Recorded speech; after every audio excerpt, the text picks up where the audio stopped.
आई सतयुग मतराई ओ तेरी अवतारे मंगला मुझे मामला तेरी अवतारे मंगला मुझे अवतारे मंगला मुखी मामलाई अवतारे मंगला मुखी मामलाई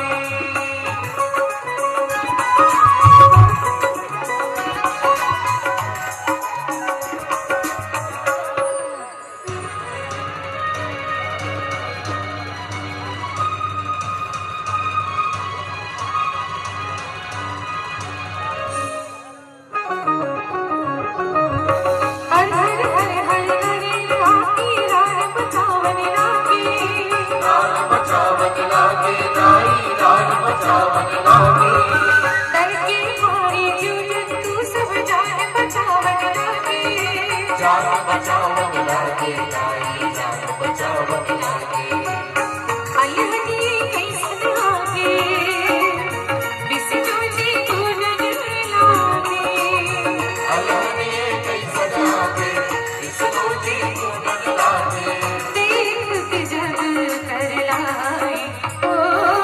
तेरी अवतारे मंगला मुखी मामला तेरी अवतारे मंगला मुखी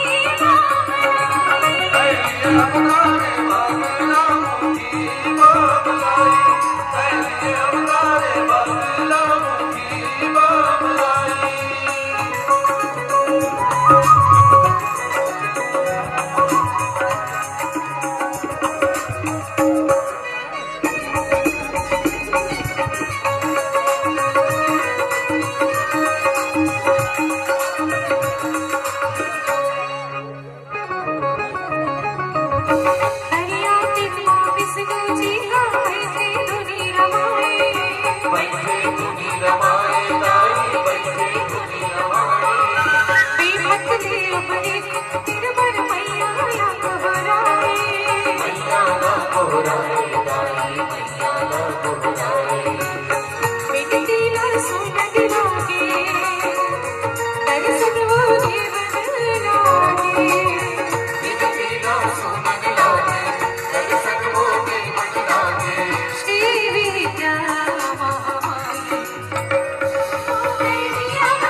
भक्ति बन के विष्णु जी की शक्ति बन के ब्रह्मा जी की भक्ति बन के विष्णु जी के शक्ति बन के ब्रह्मा जी के बीना मरा महामाई ओ तेरी अवतारे मंगला मुखी मामला तेरी अवतारे मंगला मुखी मामला अवतारे मंगला